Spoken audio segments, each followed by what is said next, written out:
R T ഒയെ കുറിച്ചാണ് സംസാരിക്കാൻ പോകുന്നത്. അതായത് ഇപ്പം നിങ്ങൾ കുറേ പേര് കേട്ടിട്ടുണ്ടാവും. ഇപ്പോൾ ബാംഗ്ലൂർ ബാക്കി അന്യ സംസ്ഥാന വണ്ടികൾ ആർ ടി ഒ ഇടയ്ക്ക് നല്ല സീസ് ചെയ്യുന്നുണ്ട്. നിങ്ങൾ എവിടെയൊക്കെ ന്യൂസ് ഉണ്ടാണ്. ശരിയാണ്. അതായത് ഇപ്പോൾ ബാംഗ്ലൂർ ഒരുപാട് ഡി എൽ വണ്ടികളും HR വണ്ടികളൊക്കെ ഉണ്ട്. കാരണം ഡൽഹിയിൽ നിന്നൊക്കെ വില കുറച്ച് വണ്ടികൾ കിട്ടുന്നത് ആളുകൾ വാങ്ങി ബാംഗ്ലൂർ കൊണ്ടുവരുന്നുണ്ട്.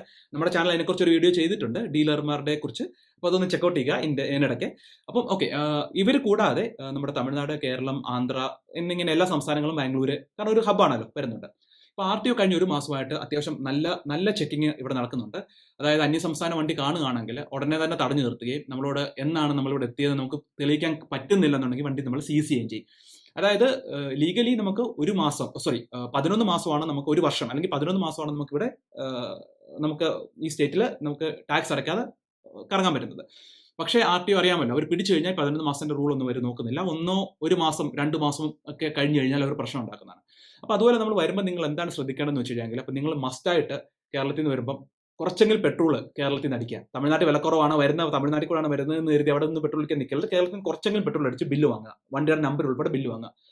പൊല്യൂഷൻ സർട്ടിഫിക്കറ്റ് എടുക്കുക. അവരെ പിടിച്ചു കഴിഞ്ഞാൽ ആദ്യം പൊല്യൂഷൻ സർട്ടിഫിക്കറ്റ് ആണ് ചോദിക്കുന്നത്. അത് റീസെന്റ് ആയിട്ട് നമ്മുടെ ഹോം സ്റ്റേറ്റിൽ എടുത്താണെങ്കിൽ പിന്നെ വേറെ വലിയ പ്രശ്നം ഉണ്ടാകത്തില്ല. പൊല്യൂഷൻ സർട്ടിഫിക്കറ്റ് നിങ്ങൾക്ക് ഓൾറെഡി ഉണ്ടെങ്കിൽ പോലും ഒരു പൊല്യൂഷൻ സർട്ടിഫിക്കറ്റ് അതിന് മുകളിൽ എടുക്കുക ഹോം സ്റ്റേറ്റിൽ നിന്ന്. പിന്നെ അതിന്റെ നമ്മുടെ വണ്ടിക്ക് ചെറിയ സർവീസുകൾ ഉണ്ടെങ്കിൽ, വീൽ എലമെന്റോ അങ്ങനെ എന്തെങ്കിലും ഉണ്ടെങ്കിൽ അതുകൂടെ ചെയ്തിട്ട് അതിന്റെ ബില്ല് നമ്മുടെ വണ്ടിയുടെ നമ്പർ വെച്ചുള്ള ബില്ല് വാങ്ങാം. ഇതൊക്കെ നമ്മുടെ ഒരു പ്രൂഫാണ്. പിന്നെ നമ്മുടെ ടോൾ ഉണ്ടാവും, ടോൾ ഒരു പ്രൂഫാണ്. ചിലർ വണ്ടി പിടിച്ചു കഴിയാമെങ്കിൽ നമ്മുടെ ഈ സാധനങ്ങളൊക്കെ കറക്റ്റായിട്ട് ഉണ്ടെങ്കിൽ പോലും അറിയാമല്ലോ, അവന്മാരെ പറഞ്ഞ് മനസ്സിലാക്കി പറഞ്ഞ് ഒന്നും കൊടുക്കാതൊക്കെ രക്ഷപ്പെടാൻ ചിലപ്പോൾ പാടായിരിക്കും. അപ്പം ഇല്ലെങ്കിൽ ഉറപ്പായിട്ട് അവർ പിടിക്കും. 15 വർഷത്തെ ലൈഫ് ടൈം ടാക്സ് അടക്കേണ്ടി വരും. 15 വർഷം മൈനസ് നമ്മുടെ കാറിന്റെ ഏജ് എത്രയാണോ അത്ര അടക്കേണ്ടി വരും. അപ്പോൾ അത് ഒഴിവാക്കാൻ വേണ്ടി വരുന്നവരെ ഈ പറഞ്ഞ സാധനങ്ങൾ മസ്റ്റായിട്ട് കൈ കരുതുക. പിന്നെ അതുപോലെ തന്നെ ഇവര് ഇതിന് തുനിഞ്ഞിറങ്ങിയിരിക്കുന്നതാണ്. നമ്മൾ പറഞ്ഞ എക്സ്പ്ലനേഷനകത്ത് ഇവർക്ക് സാറ്റിസ്ഫൈഡ് അല്ലെങ്കിൽ ഇവരുടെ AI ക്യാംസ് ഉണ്ട്. ഇവർ ചെക്ക് ചെയ്യും. നമ്മുടെ വണ്ടികളിലേക്ക് പല മെയിൻ ജംഗ്ഷനിൽ നിന്ന് നമ്മുടെ വണ്ടികളിലേക്ക് ഡേറ്റാസ് ഇവർ കളക്ട് ചെയ്യുന്നുണ്ട്.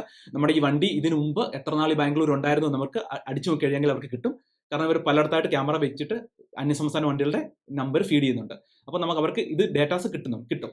അപ്പം നമ്മൾ പറയുന്ന കൺവിൻസ് ആയില്ലെങ്കിൽ അവർ ഈ വണ്ടി ഇതിനു മുമ്പ് ബാംഗ്ലൂർ ഉണ്ടായിരുന്നു അവർക്ക് AI ക്യാമറയ്ക്കാടെ പഴയ ഹിസ്റ്ററി വെച്ച് ചെക്ക് ചെയ്യാൻ പറ്റും.